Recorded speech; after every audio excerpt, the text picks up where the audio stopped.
Hello and welcome to Frontline. I'm Nirupama Subramanian.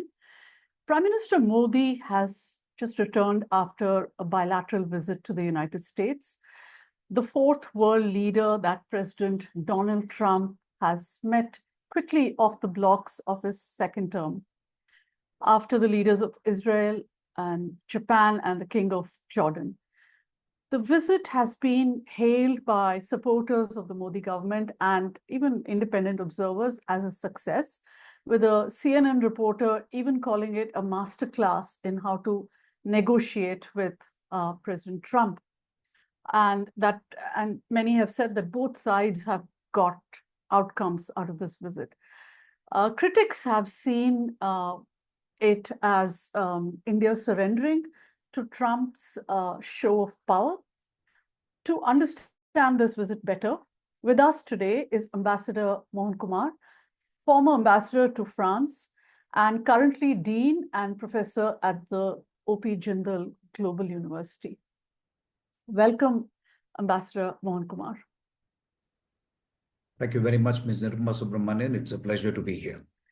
Let me just begin by asking you that, Prime Minister Narendra Modi has visited the United States several times, 10 times, I think, in the last 10 years.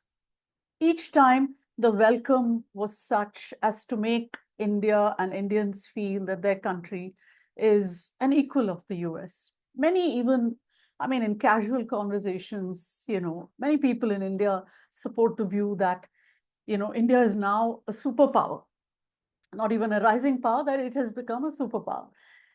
And in fact, over the last 2 decades, even ties with the US have improved so much that there was this impression of India taking its place, its rightful place at the high table of the world, from which it had been excluded for so many decades. But that was not the impression that this visit created. Even in terms of optics, President Trump didn't come to the porch to receive Prime Minister Modi like he did for the Prime Minister of Japan, Benjamin Netanyahu, or even the King of Jordan. Has Trump shown India, the world's 5th largest economy, its place through his show of power? So my brief answer to that question is no, because the other 3 leaders who have made trips to Trump so far are allies of the United States. So I would argue by saying that while I cannot say he's the first leader from Asia because Japan is part of Asia, but really this is the first major non-ally, if you like. And he's the Prime Minister of India who has made a trip. That's the first point I would like to make. The second point I would like to make is you really cannot divorce the way Trump is dealing with Modi with how Trump is dealing, let's say, with Canada, with Mexico, EU, Jordan, even the kind of things he said in front of the Jordanian king, and you could see that the Jordanian king was uncomfortable and wincing and all that. So I think that's the second point. The last point really is that each leader, I think, brings to the White House a certain style. I would say that, listen, I don't want to be, go by optics. I think the proof of the pudding is in the eating. I agree with you, that remains to be seen because he has just begun his tenure. But 2 things I would say in answer to your question. It's very hard to see this meeting as anything other than a successful one from India's perspective. Second, I think we have avoided disasters in the sense of there being no blood on the ground. That's what I said in my blog. A lot of things could have happened. He could have made some off-the-cuff remarks and so on. So I think both leaders stayed true to the script. As an ex-diplomat, for me, that is crucial. I think the joint statement, we will get into it in your other questions. I think it's a very substantive joint statement. I have really compared it line by line with the Biden visit, the last one, 2024, when they had a joint statement. So I have no reasons, at least no substantive reasons, to think that this visit was anything other than a success. So, if this was a success, one of the developments, if the visit was a success, one of the developments during the visit itself was that even as it was taking place, even as they were talking and as the press conference was happening, perhaps, Indian illegals were being boarded onto a US military aircraft and being shackled and chained for their journey back to India. And India has accepted that illegals have no place in another country. Illegal immigrants from India have no place in any other country, and that they should be sent back. But it seems that either the Indian side did not take up the issue of transporting them back humanely, I mean, without those chains and shackles and all that, with the Trump administration, or they were asked to lump it. What do you think actually happened? So I think there has been a shift. So I concede that. But the way I would argue this shift should have happened 15 years ago, frankly. I mean, you had a whole ecosystem in India which was actually taking these people for a ride, getting huge amounts of money. It was illegal. There is no question about it. And for the government of India to turn a blind eye, which is what previous governments did, was not something that I was comfortable with. And I've served in Bahrain, as you know. So I am personally extremely happy that this prime minister, current prime minister, has chosen to say that illegal migration is not something that India will support, and it should not have a place in the relationship. Even more so when you are pushing for legal migration. You are saying we want legal migration to stay in place, H1B, etc., etc. So with what face do you then say it's okay for 7 lakh people who have migrated illegally from Punjab and other parts of India? So that's the first point I would like to make.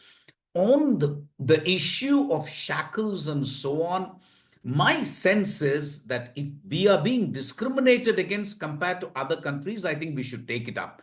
But if that is the procedure, then I don't think we have too much, frankly, scope for complaint, frankly, because you'll have to see how the others are being dealt with.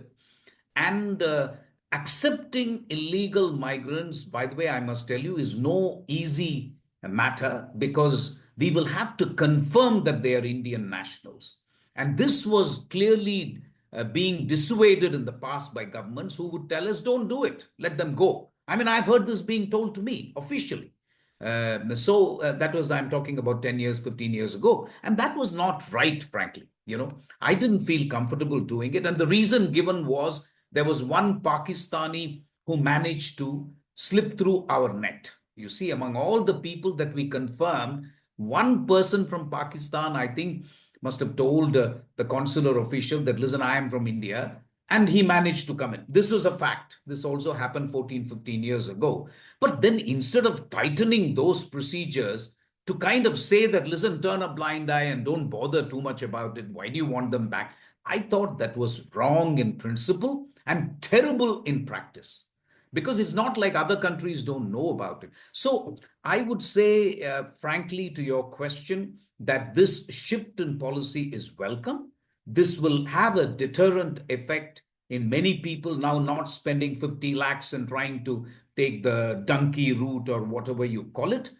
My also point in response to your assertion that we either sucked it up or lump it, or we did not take it up. My sense is that Mr. Jaishankar raised it with Marco Rubio. That is my sense. I'm not sure about whether Prime Minister Modi raised with the President Trump or not, but I'm absolutely certain that one of the things that certainly the External Affairs Minister did was to raise it with Mr. Marco Rubio, and that I think we're kind of telling them that, listen, there are better ways to do this. But as someone wrote in the press, I can't remember who, perhaps the time has come for us also to send aircrafts to get these people. After all, you did that for your students in Ukraine and other places, and this is a more serious issue. So maybe we can think of that as well, and that might solve some problems. I'm just saying this off the top of my head.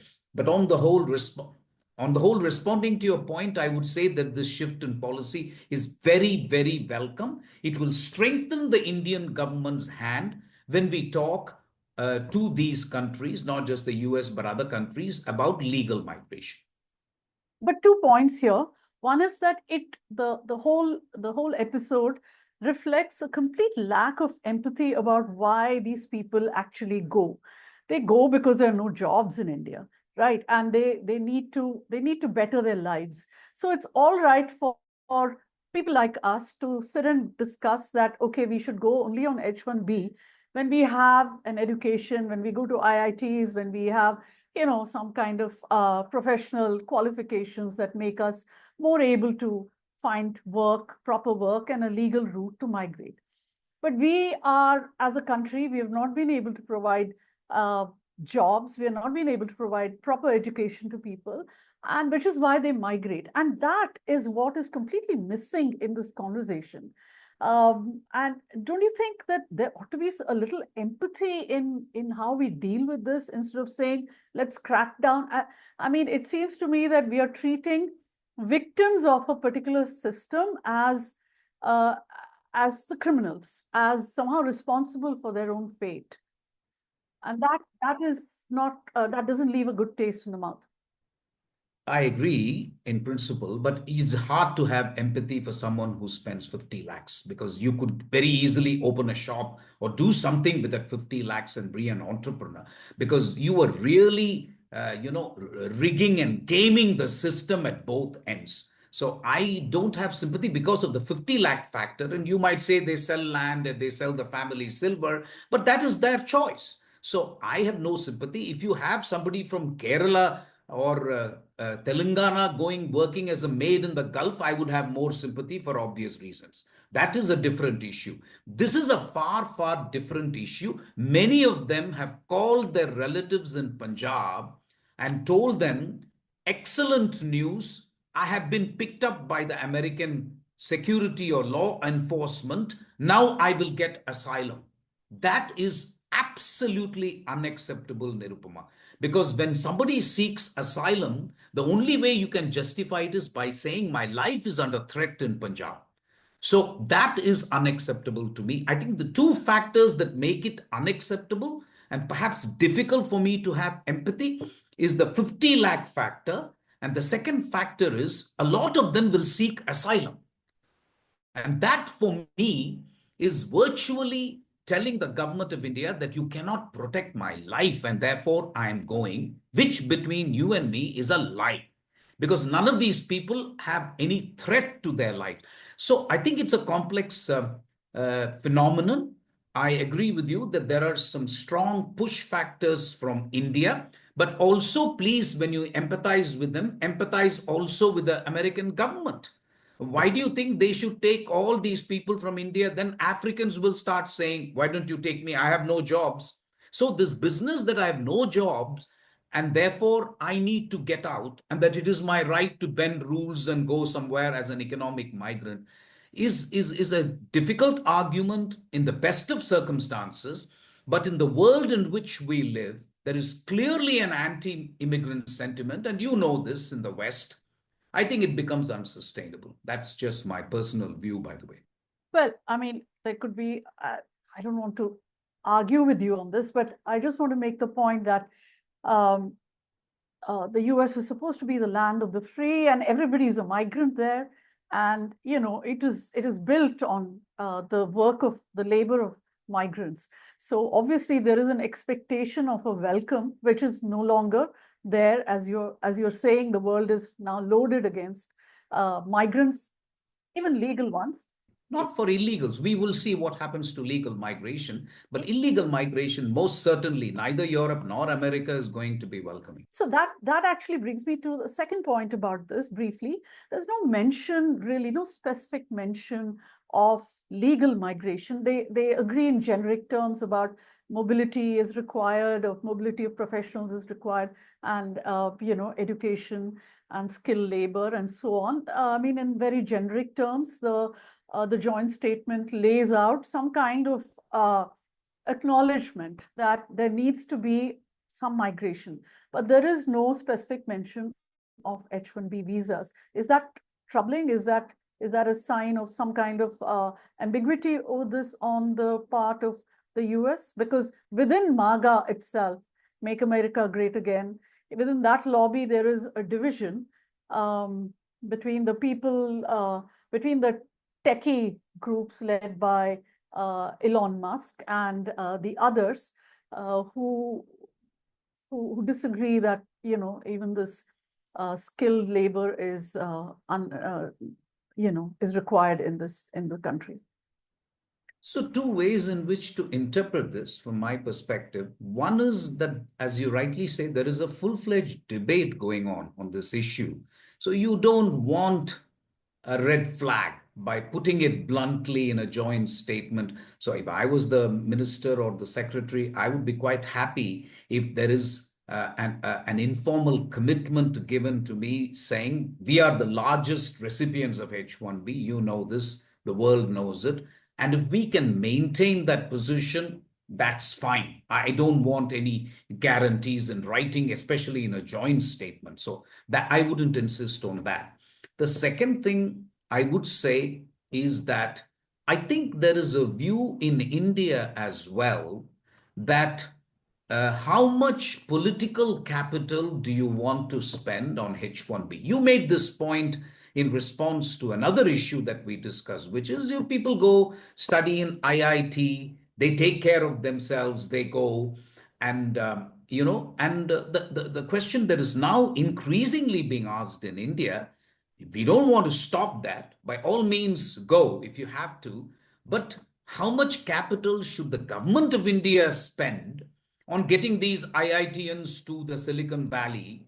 Because we don't know whether that is, what good does it bring to you? I'm not saying it doesn't bring any good, but I think the question is being asked as to how much political capital you should spend. But for me, I think the first point I made is valid, which is, I think if there is an informal commitment from their side that, listen, we have a debate and we will see how it goes, that's something we have to accept again. I don't get this. Why do you assume in today's world that some things haven't changed? The most important change in the West is immigration. So we will be affected. I just don't know in what way we will be affected and how much we will be affected. But we should not expect that status quo will continue and then list that status quo in a joint statement. That would be counterproductive, frankly, because you put something there and then that becomes an issue for Trump or for MAGA. I don't know. You don't want that. So if there is some kind of an understanding between the two sides, I'll be more than happy on this issue. I don't know there is. I'm just saying, in response to your question, there could have been some kind of an informal commitment or understanding saying, listen, do you really want this? I'm also not sure. I need to check on this, but you could do that after the interview. I don't think the Biden joint statement had anything on H-1B either. The last year we had, and that's the only joint statement I compared, to be honest.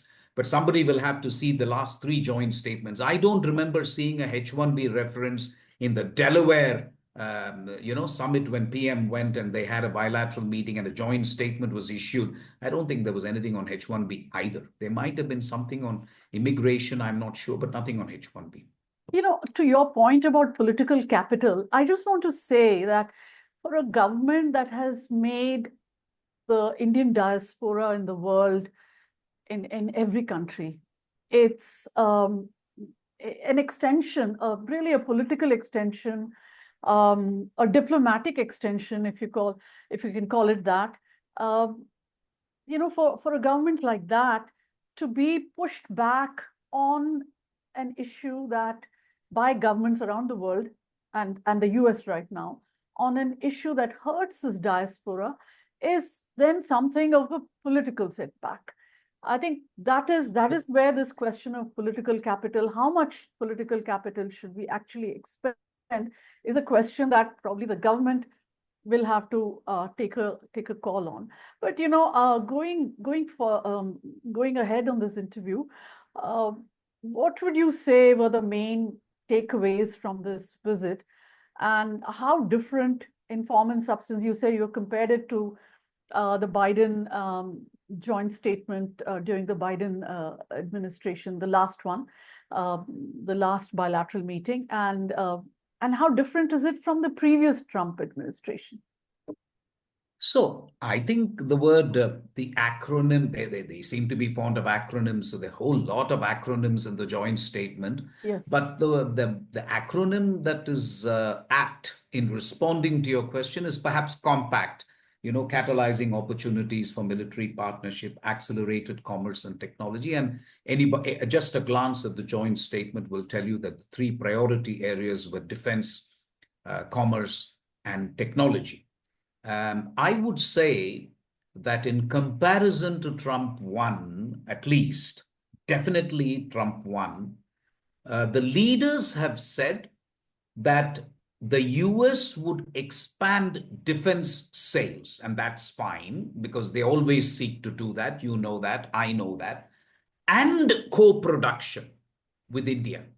That co-production angle has got a new emphasis in my view. There has always been an emphasis on defense sales, no question. And we can talk of F-35 and the rest of it. That is the continuation that is happening from Trump 1 and Biden. I think I was keen to note co-production. And there I would say I was struck by two things. One is the Javelin anti-tank guided missiles, which both sides have undertook or have undertaken to produce in India, and the Sniper infantry combat vehicles. These are specific. I would say these are commitments that you cannot just go 3, 4 years without doing nothing. So at least we have commitments. We may have F-35 as well, but I was interested in co-production, the fact that the leaders are determined to explore not just US defense sales, but also co-production, tells me two or three things. One, specific items are mentioned. Second, it would mean there has got to be some investment. It cannot happen without investment. And third, and that is where we have to watch carefully, how much of technology will be transferred, because I would assume that at least some technology will be transferred to India, if not 100%. So that, I think, is the main achievement as far as I'm concerned in defense. The other main achievement, if you allow me, which has gone a little bit unnoticed in the Indian press, is that the two leaders decided to break new ground and sustain overseas deployments of US and Indian militaries in the Indo-Pacific. This is as specific as it gets. I don't think we have had such a thing even from Quad or from previous visits to the US. These are specific in the sense of US-India overseas deployments, obviously joint in Indo-Pacific. That for me is huge because traditionally, and you have followed this as much as I have, the definition of Indo-Pacific has posed a problem for India in the Indian Ocean. I think what I want to tell your audience is that since 2012 or so, there is permanent Chinese presence in the Indian Ocean. I remember attending a conference in Shanghai. If you allow me, I'd like to mention this anecdote. When a Chinese professor looked at, this was in the context of an education conference, but we were obviously talking Indo-Sino-Indian ties and so on. He said, Professor, please remember this is Indian Ocean and not India's ocean. He made this. So I was a school debater. So for whatever it is worth, I told him, I hope you will accept, Professor, that the South China Sea is also South China Sea and not China Sea. He said, no, that is different. I said, how? How is it different? So anyway, we got into a tutu mama, if you like, and that didn't resolve anything. And between academics, in any case, you can't resolve anything. I've realized that after 7 years of being an academic, but that's fine. So what I'm saying is this emphasis on overseas deployments, this emphasis on supply of maritime patrol aircraft for specific use in the Indian Ocean, it interests me because India has struggled a little bit, if you like. Ideally, we want the Indian Ocean to be free from hegemonic presence. There can only be one hegemon. So, what we have done traditionally, getting Australia to be somewhat interested is okay, but Japan and the US are simply not. It's also a question of resources, but it's also a question of whether they are interested in the Indian Ocean. France has been our steadfast partner for Indian Ocean because France is a resident power and Yeah. it has real estate in the Indian Ocean, Reunion Islands, Mayotte, and all that. So this is a welcome addition. I don't think they've spelt it out, but for me, I see the Americans now saying, okay, the Indian Ocean is also important. While, of course, the Western Pacific will occupy primacy in their strategic calculus, I think they have saying that, listen, Indian Ocean, we are willing to accept that this will also be important. And to again answer your question about, I think there was another issue that you raised, which was how much of investment is going to happen? Are they just going to sell us equipment? And I'm addressing it. I think the fact that Anduril and Mahindra Group will also co-develop and co-produce maritime systems and advanced AI, that is unmanned aerial systems, that is also great for me as far as I'm concerned. So this is something I have said in my blog as well, that India will have to keep pushing because America's attention will waver. They've got other things to do. But on all these issues, I think India has to keep pushing with the private sector in the US and the government of the US to make sure that these co-production things don't lag behind the foreign military sales. Foreign military sales will happen. But I think it is incumbent on India to make sure that all the co-production things mentioned, and there are 4 or 5 things mentioned, we should pin down each one of those in the relevant sectoral dialogue that we have with them. And we are a major non-NATO ally. We've got strategic trade authorization. There is now no limit on what they can transfer. So really, it is incumbent on us to make sure that foreign military sales is more than balanced by development and co-production in India. I'm optimistic we can do it if they implement the joint statement fully and faithfully. We have now become a full-fledged member of Yes. the Combined Maritime Force. When you mention Houthi, the anti-piracy task force is what we are part of. And that I think you are quite right. We do independent patrols in coordination with the Americans. But I think when they say break new ground and sustain overseas deployments of US and Indian militaries in the Indo-Pacific, I am dying to see what is meant by that. It's not immediate. I don't think this can be combined maritime forces. This is talking of Indian and US military deployment in the Indo-Pacific, and these are overseas deployments, obviously. So we'll have to wait and see.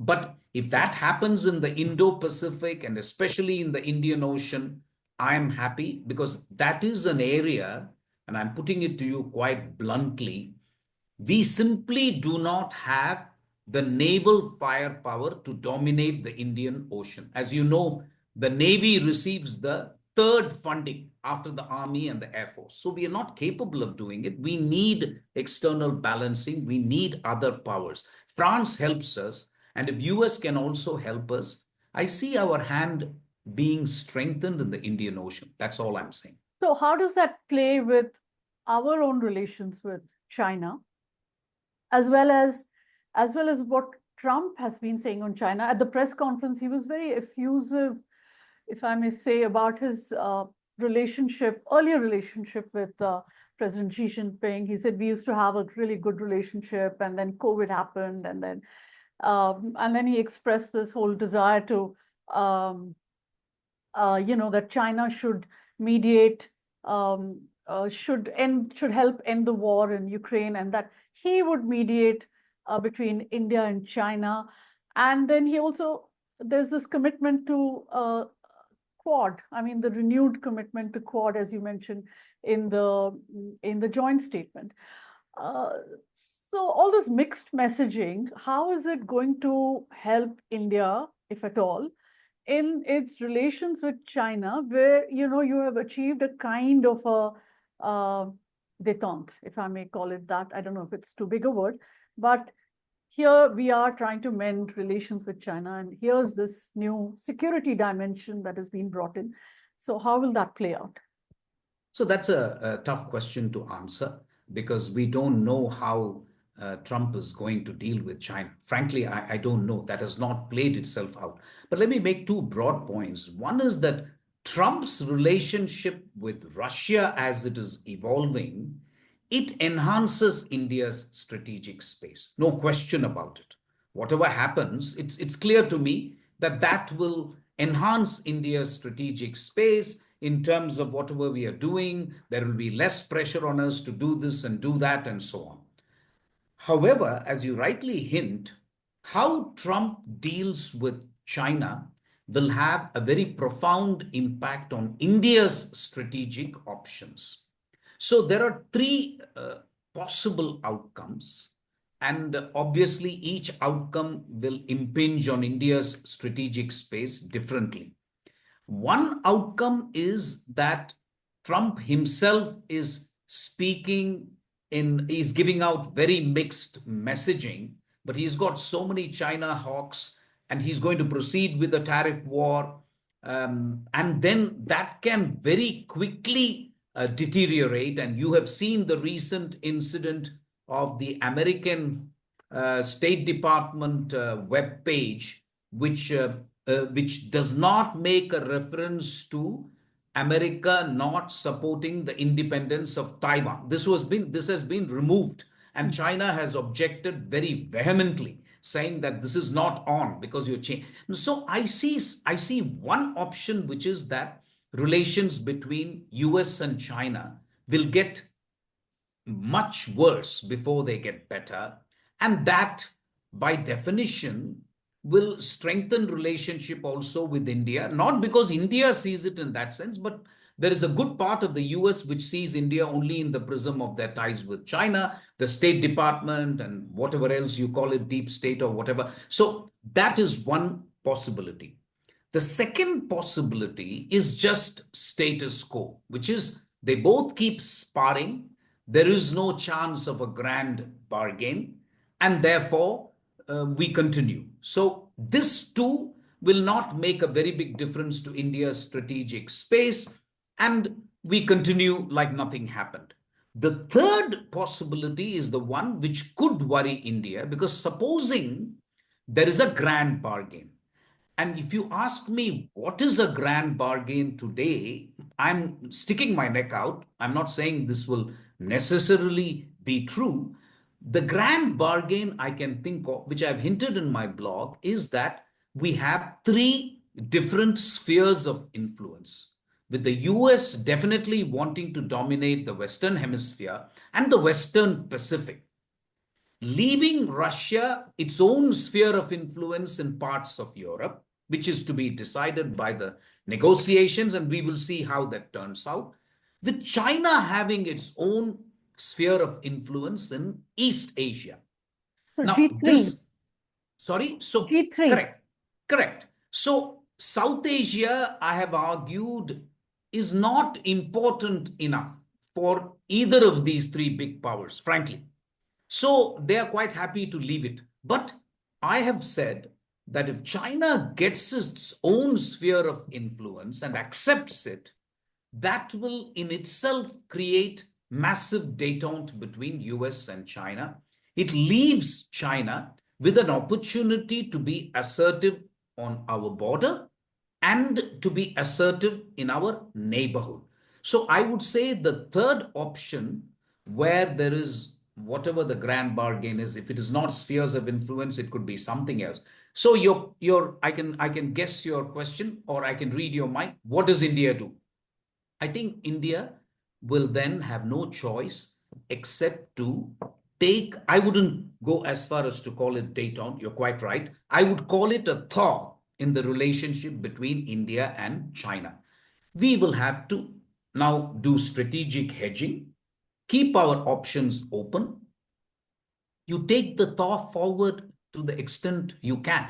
You see, I was attending a conference in Jaipur, and there was a Chinese gentleman who was speaking virtually. And I had expressed my frustration with 22 rounds of special representatives talks and nothing happening on the border. He said, interestingly, that that is not true. We have settled our border with every other country except India, land border. I said, that is precisely my point. You have chosen not to settle the land border with India because you want to keep India off balance, off guard. You don't want India to really feel happy in its space so we can do other things. So I argue, of course, he wouldn't agree, but I argued that it is deliberate policy of the government of China to not settle the border issue, keep the pot stirring, as it were, so that they can have options. So, anyway, I think notwithstanding that, if the third option happens, right now there is no indication because you are right. He keeps saying, my friend, but that does not result. If you have to look at the actions of Trump, not at the words when it comes to China. I think you'll have to see what he does in actual practice.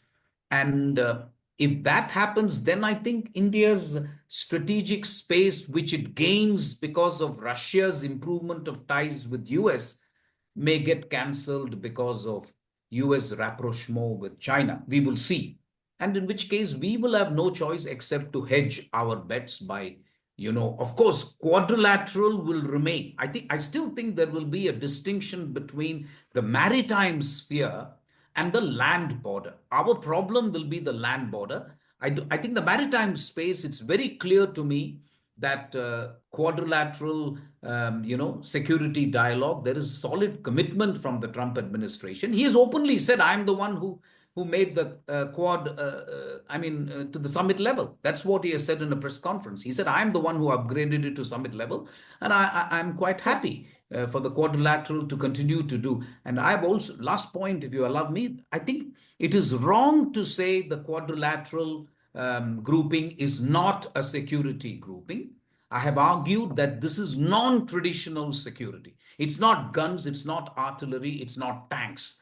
But everything else the quadrilateral security grouping does, which is public health security, climate security, energy security, cyber security. If that is not security in today's age, what is security? Why are we, some countries still say it's a diplomatic grouping. It's not a security grouping. I think it's a security grouping. Only thing is, it's non-traditional security. And in today's world, I would argue, notwithstanding Ukraine and Gaza, it is non-traditional security that's vital for countries like India. What if there was a cyber attack and your whole system goes for a six? What happens to undersea cables, fiber optic cables? Those are all part of what Quad is doing. And I think that's fantastic from India's perspective that we have a grouping which is taking care of non-traditional security where I would say India is rather weak. So that is an area where I think quadrilateral cooperation will be important for us. So when you say, just an observation, this one, that when you say that, the maritime and the land border are two separate things, our maritime involvement in Quad and the land border. But we are the only ones with the land border. So our deepening involvement in the maritime sphere of the Quad could lead to problems on a land border. I mean, you talked about the delays and so on. I recall reading an interview with Kissinger in the Wall Street Journal, I think 2 years ago, where he said, there's if we don't win this game, if we don't remain the sole superpower, it's going to be a G2 situation, and countries like India will just become vassal states. In which case, it brings me to the other thing, which is we won't need the F-35s that the US is trying to strong arm us into buying. Trump said at the press conference that we're going to do billions and billions of sales, dollars worth of sale to India of defense equipment. And this is going to pave the way for the sale of the F-35s.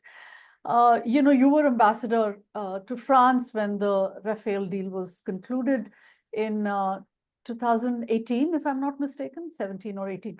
And how do you see the F-35 fitting in to what our defense needs are, what our thinking is about, how diverse can our aircraft get, all those issues, and then but just the sheer cost of 100 million a piece.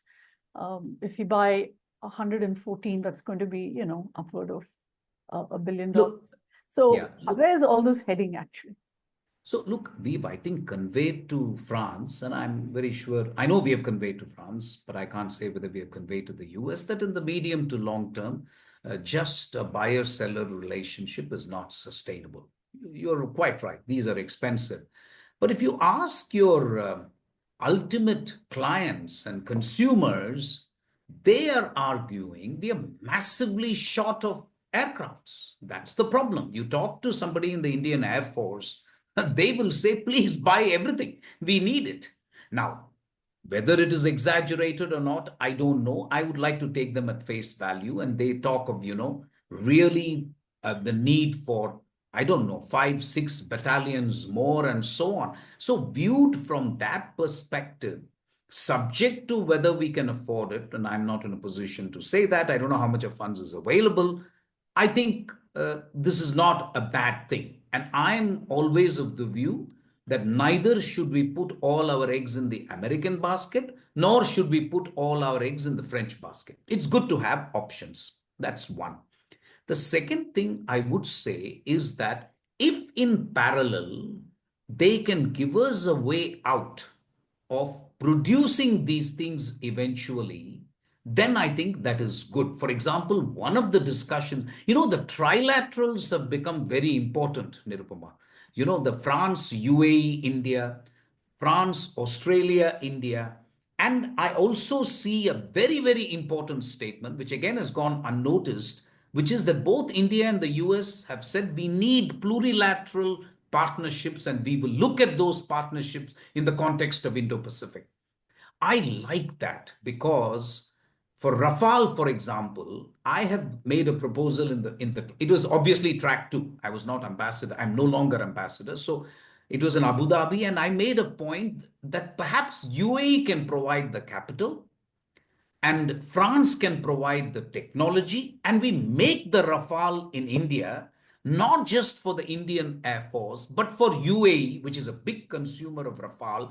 Qatar is a big consumer of Rafale. Egypt is a big consumer of Rafale. So I have floated this idea. There is no opposition, but obviously, these things have to be fleshed out. But I said that, listen, if there is a meeting of mind on security, and we are forming a trilateral grouping, maybe we should do that. I think that is the way out, even with regard to US. And with US, I would argue a trilateral grouping between US, Saudi, and India. That would, or even Qatar for that matter, because the biggest American Air Force base is in Qatar, but Saudi certainly, and they need these, aircrafts and so on. So we will have to think of innovative arrangements. I don't think the Americans are so naive that they believe we can buy 300 F-35. They know how much money you have. Come on, it's not like they don't know. So I think we will have to think of innovative ideas, public-private partnership, triangular or trilateral cooperation to make sure that we try to get technology transfer. Now, whether this can happen or not is something we will have to wait and see. But as I said, I do see some optimistic things in the joint statement about co-development and co-production. I hope we will be able to push it as much as the sale of, as you say, F-35 and other things which will happen from US to India. I think at some point we will have to sit down and tell them that, listen, we need this to be made in India. We must have made that point already. To the French, they know it very well. But I think with Americans as well, we would have made that point, and we have to really move from a buyer-seller relationship to an investor-investee relationship in defense. That's a bit of a challenge, but I think it's doable. If you see the the way the world is changing, the Americans will also be interested in a long-term defense relationship with India. I don't think you can be content with just selling 10 F-35s. What for? Ultimately, you need to have a relationship with India that is long-term and sustainable. So I believe there are some interesting ways in which the issue can be tackled. But you raise an important issue. I agree that in the medium to long term, you cannot carry on like this, just a buyer-seller relationship, and that will be difficult for India. So one of the, the other area of concern, of course, is the Trump administration's tariffs threat. And even at this, during this visit with Prime Minister Modi by his side, he spoke at the press conference about, how bad India is about tariffs. They do 30, 40, even 70%. And, we're going to do reciprocal, and it's not personal against India. It's a principle, and we're doing it to Europe as well, and so on. At the same time, you have this agreement to hammer out a new bilateral trade treaty, a free trade treaty. It's called Mission 500, meaning to take bilateral trade to $500 billion. This really means that India will be buying more from the US now than it has done so far, because the deficit, the trade deficit in the bilateral trade is against the US, and Trump doesn't like that, and therefore we have to buy more from them. Trump has already said that the current deficit can be offset by purchases of LNG and and maybe some other things. But when we look at what the deliverables on trade are in this Mission 500, what sectors in India do you think might get affected? Is it going to be pharmaceuticals? Is it going to be agriculture? What is going to get hit? And who should be watching out now for? So we should. And this has got quite a short window. I think we have to have some kind of draft ready to discuss when Trump probably comes here for the Quad Summit in October this year. So I think this is an important issue, and I will not conceal from you that it has every potential of becoming a bone of contention between the two countries. I think we have managed it well, but it's important to understand a few basics. One, there is an American Reciprocal Trade Tariff Act of 1934, I think, or some, that is normally has been used in America to reduce tariffs and lower protectionist barriers and get other countries to reduce tariffs. Mr. Trump, as is his wont, is making this act stand on its head and is going to use the same act to increase tariffs. By the way, I must tell you very frankly that in the US, a strict reading of the American Constitution, only the Congress can do this. So this needs to pass muster, and there could be some legal challenges, but be that as it may, we will assume that Trump's tariffs, whatever he proposes, will stay. So that's the first. The total bilateral trade as of now is $190 billion. The Indian surplus is a mere 50 billion. Okay. So as far as I'm concerned, you buy something for 50 billion, you are in the clear. After that, nobody. So exactly. Energy, whole lot of other things. So you are in the clear. So that is one part of it. Just for your viewers to get an idea, our tariffs, simple average is 17%. As against 3.3% of the US. However, India's exports, which are traditionally textiles, garments, footwear, they face 15% tariffs in America. They don't face 3%. 3% is the average, but these are tariff peaks. So we do have some margin for maneuver. If we are reducing, we can tell him, listen, then the 15% is also, we don't charge that much. So that is one thing we can argue with them. We have some leeway. I think the sectors which are most likely to be affected, this was your question. One is pharma, the generic pharmaceutical products, and we are the largest generic pharmaceutical exporter to the The US. world depends on our generic Generic pharmaceutical pharma, industry. And generic if pharma. that is Yes, going to get hit, it's going to be a blow for the I, whole world, I will deal even with for it Americans. presently. I will deal with it presently. Second is textiles and garments.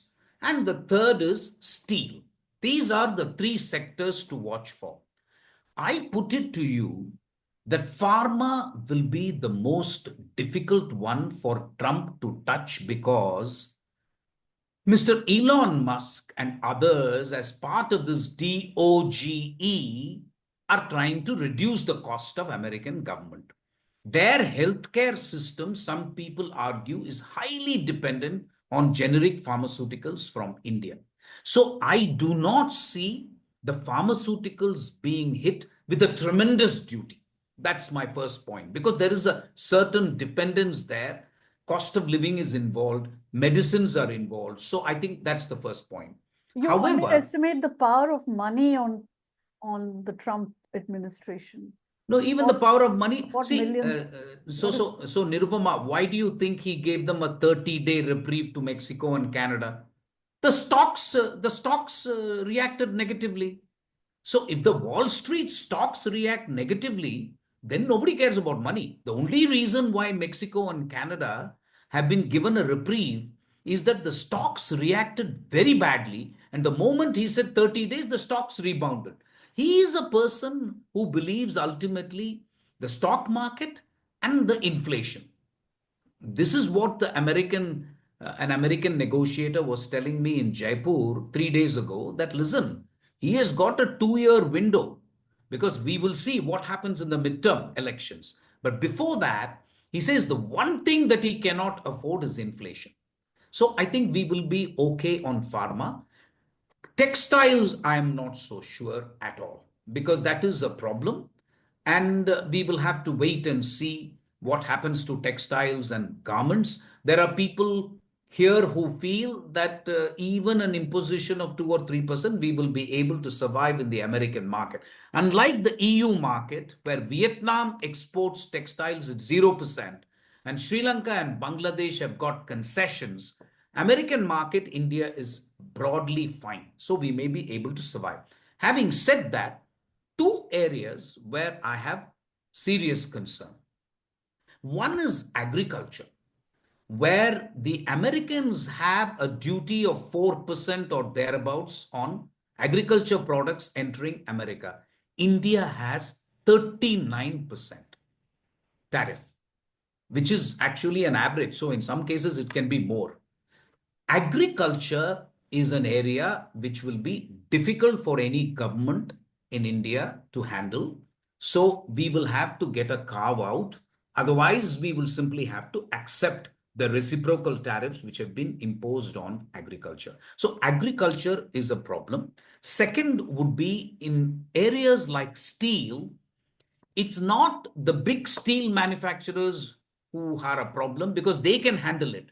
I think it is the small and medium enterprises where a lot of steel is also manufactured in India, in the small and medium enterprises. They will find it very difficult. That goes also for your carbon border adjustment mechanism by the EU, but that's a different story. You know, the EU's threat to impose a carbon border adjustment mechanism on Indian steel will not affect the big steel manufacturers so much. They will adjust, but it is a small and medium. So I have two concerns. One is agriculture, where I think we need a carve out because agriculture has become ag reform. I thought the farm bill brought by the government was eminently sensible, but a few hundred farmers from Punjab and Haryana, wherever, they are able to frankly, hold the country ransom. It's not as if the whole country rose against the farm bill, isn't it? So there is a reluctance to move from crops like rice and wheat in Punjab to cash crops for a variety of reasons. And I think Ashok Gulati has written extensively about this in Indian Express and other papers. So anyway, there is a lot of literature. But agriculture is an area that will be difficult to handle for the government because it's a sensitive subject. It's always been sensitive.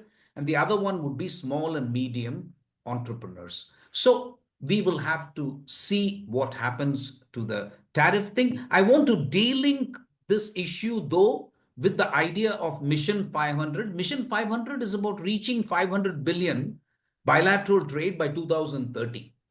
And frankly, even if my exports go up from let us say 150, 180 today to 250, I'm happy.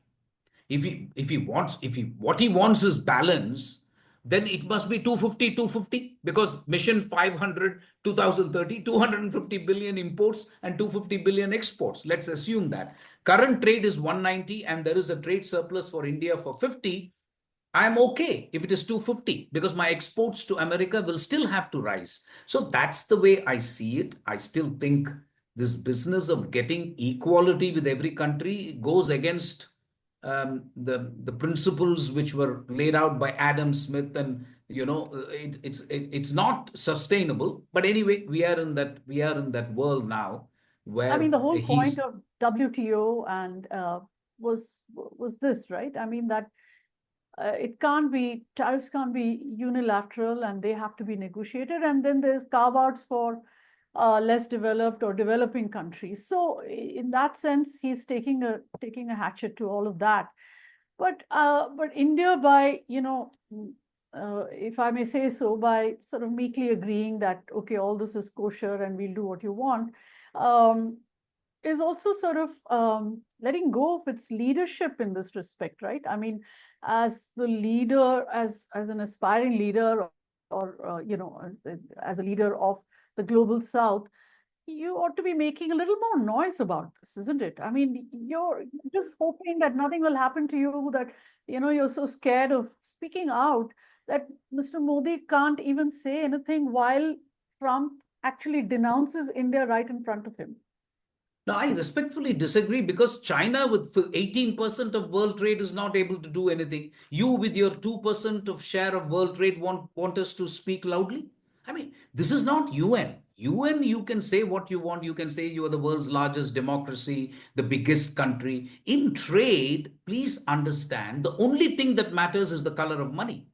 We are a mere 2% of global trade and 3% in services. It is abysmally low for a country like India. I would say that. And I have said that. With 2% world trade, you want me to gather together the global South and argue against Trump?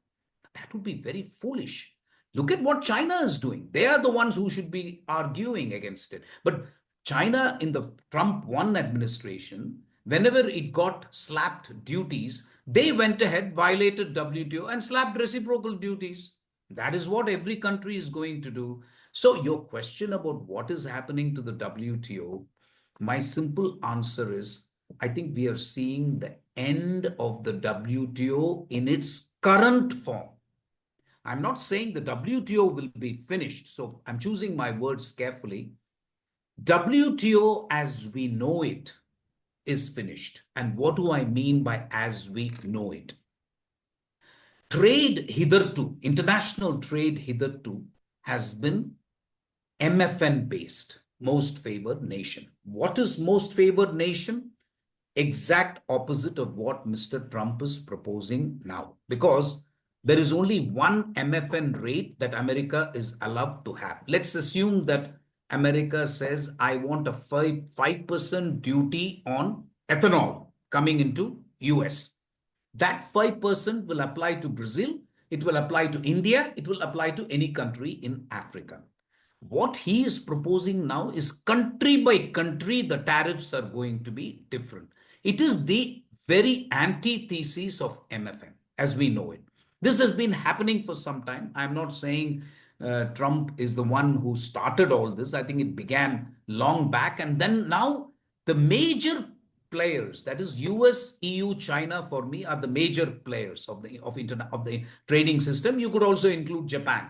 And in many ways, India could figure in the top 10 as well. But anyway, the major players are US, EU, China. If they decide that Trump's tariffs will be met by reciprocal tariffs from their side, then I think the MFN structure is finished. And trade is becoming non-MFN, reciprocal, and strategic. In the sense that Mr. Trump conceivably could have lesser tariffs on India than China, because China is a much bigger player and a bigger threat. Similarly, he could argue between Mexico and India. I find Mexico more problematic because there is illegal immigration from Mexico. So I want to impose higher duties. I don't know. I'm just saying hypothetically. So if you do that, then I agree with you, you're taking a wrecking ball to the basic structure of WTO, and that will be finished. What will then happen? I mean, I think it's worthwhile for your audience to know that Robert Lighthizer, who was the former USTR under Trump 1, wrote a very, very interesting article in New York Times. And he explained free trade from his perspective. And he articulates a vision. It's a very interesting vision. I don't know how feasible it is. He says all democracies should have a particular tariff among themselves, and then have an external tariff which applies to non-democratic states, which is China, Russia, North Korea, whatever. This is, I mean, it sounds a little bit of an outlier idea or an outlandish idea, but that is the idea. I want to say finally on WTO that WTO is supposed to be carrying out three functions: dispute settlement function, negotiating function, and trade monitoring function. It is failing abysmally in all three. There has been no negotiating agreement out of WTO other than fishery subsidies since I left WTO in 2001 after Doha. We are talking 24 years now. Nothing. On dispute settlement, it is Barack Obama who started it, ironically, by saying we will not renew the membership of the appellate body member who finishes term. One by one, US has single-handedly blocked the renewal of appellate body members. So the appellate body today is bereft of members. So it's finished. There is only one level of the dispute settlement system that functions, which is the panel system. Panelists comprise people like me who know WTO. So I've done 18 panels. So, we try to rule, saying that in this particular case, US is right, Brazil was wrong. And then Brazil has a right to say, I'm going to appeal this decision, but there is no appellate body to appeal. So the dispute settlement function of the WTO is gone. As far as trade monitoring is concerned, it's becoming very difficult because trade monitoring depends on the voluntary nature of submissions by members. China's system is so opaque that there is no way of knowing where China is giving subsidies, to whom it is giving subsidies. So trade monitoring function also is failing relatively. So with these three, I'm going to stick my neck out and say that what is sought to be done by some major players in the WTO, India is not part of it, is to have a new kind of WTO, which will not be plurilateral. It'll be, multilateral. It'll be plurilateral. It will not be MFN. It'll be non-MFN, and which will be based more or less on reciprocity. So it will affect countries like India, which, as you rightly said in your opening remarks, as a developing country, we were entitled to special and differential treatment, which means a certain degree of non-reciprocity. You as a rich country may want to reduce tariffs from 20 to 10. You can't expect me to go from 40% to 0% overnight. You will have to allow me to go from 40 to 30, 30 to 20, and 20 to 10 over a period of 10 years. That is what special and differential treatment is all. That, I think, will be finished as well. So we are looking at the dawn of a new organization. This is not going to be a multilateral trading system. It's going to be a plurilateral trading system, of which whether India wants to be part of it or not is a larger decision. The government of India will have to take a call. So just two quick questions, because we have really crossed our time limit. One is, as you mentioned in you do a very nice blog, I must say, and in that you mentioned that the joint statement lacks any mention of India's UN aspirations, UN Security Council aspirations. There's no mention of UN Security Council reforms, and that is probably because Trump himself has no big love for the UN. So where is that going from here? Where does India have to shelve that for now and wait another 4 years to get another sympathetic year from the US? So we have two choices to make, and I have come up with an outlandish idea, which I'm happy to share on your forum. The first idea, as you rightly say, is waiting for Godot, as I say. I call it the waiting for Godot option. Keep waiting. You've waited from 2005 or even before, actually. If you ask people like Ambassador T.P. Srinivasan, they'll tell you it started in 1979. Anyway, we have waited long enough. You continue to wait.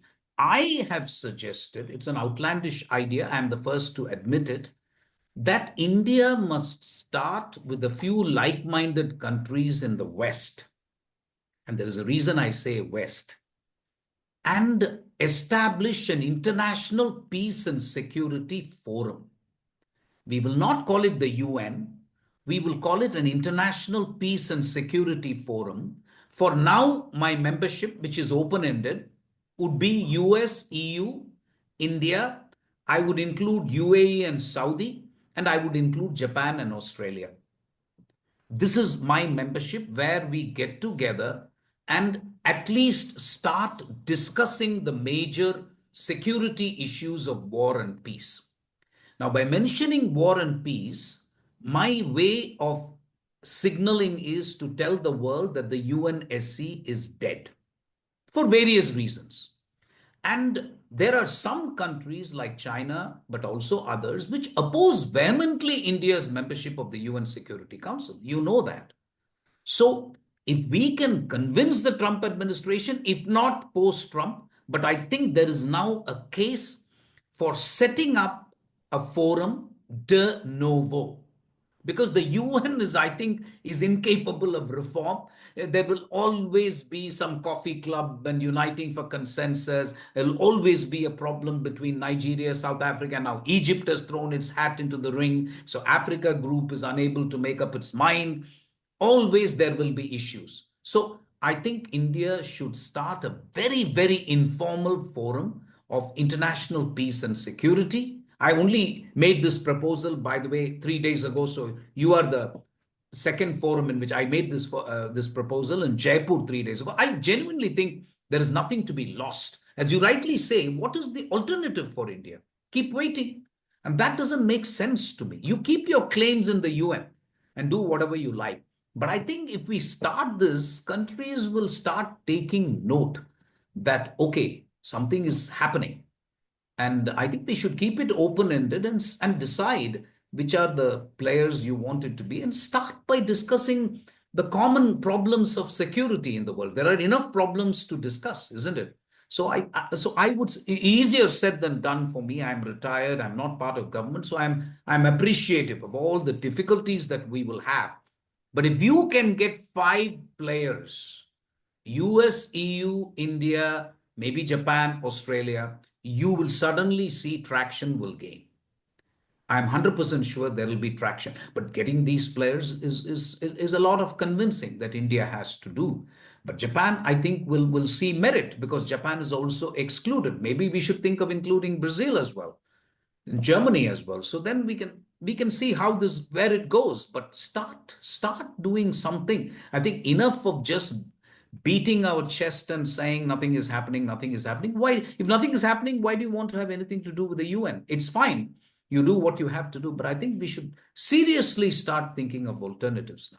That's a very bold and very imaginative idea, if I may say so, and in these uncertain times as well. So, which I really want to end this very interesting discussion with one last question, and that is about this very odd moment during the visit, which was a meeting between Elon Musk and Prime Minister Modi.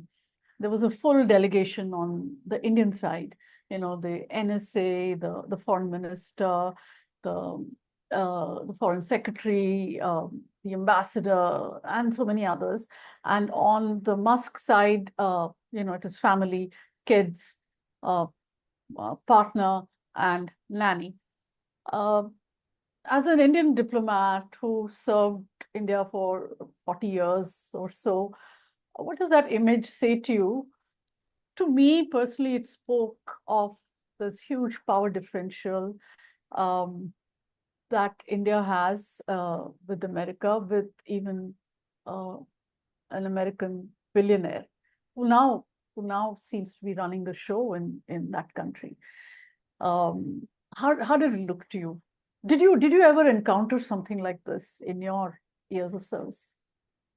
Oh, look, I think I have sat in on meetings with Bill Gates at the COP21 meeting. And there is no comparison between Bill Gates and Elon Musk. Bill Gates is fundamentally a polite person and so on and so forth.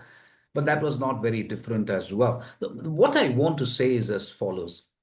I would say, with due respect, this is more a reflection of the American ethos than the Indian ethos. That is one. I don't think there was any disrespect meant. Elon Musk himself is going through a power struggle, if you like. Vivek Ramaswamy left him.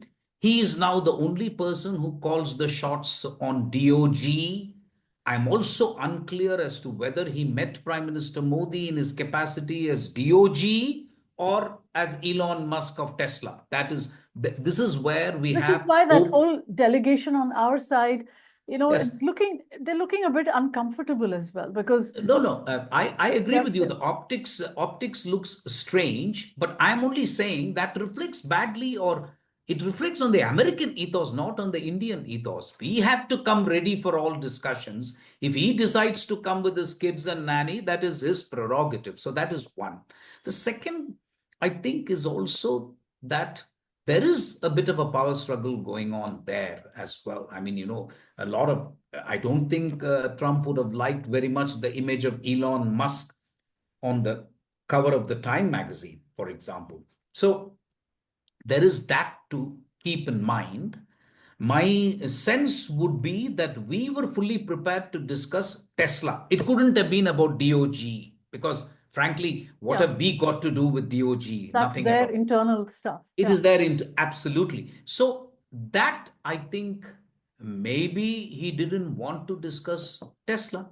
That's one way of looking at it. And he has couched it by bringing his kids and basically saying, I'm making a polite, courtesy call on the Indian PM. That is his But prerogative. the Starlink as well, which is now in Starlink as Bhutan well. and Bangladesh Correct. and So Myanmar. I think it's more a reflection of American ethos, its informality, if you like. I don't know. I mean, look, I'll be honest with you. We went for first time I went for a meeting in DC at the invitation of the USTR, a big WTO delegation. There would be a coffee break, and then the Americans would promptly disappear. So I was waiting for a coffee like an idiot for the first time, and somebody came and said, "Sir, there is a coffee machine. Please go use your $1, $2 coins and take a cup of coffee." We would never do this in India. We would ply them with samosas and doklas and coffee and food. There is a difference in ethos, Nirupama. I genuinely think there was no disrespect meant, but the difference in ethos and the ecosystem is so different. Certainly no Indian industrialist would have gone with his children or something, but for them, that's a big deal. Don't forget, he carried his child on his what do you call it, shoulders very recently, even for a Senate meeting or whatever. So it's not the first time he's doing it. I mean, that is again, the importance given to the second lady, the first lady. Those kind of things are, I think, this part of the American ethos. We will simply have to accept it. But I will concede to you that it took me also by surprise. I'm sure the Indian delegation was also surprised. Thank you very much. With that, thank you so much for this very interesting conversations. It was longer than we planned, but it was very interesting, and you brought fascinating insights into this from your own experience. Thank you so much, Ambassador Mohan Kumar. Thank you, Mr. Subramanian. Always a pleasure.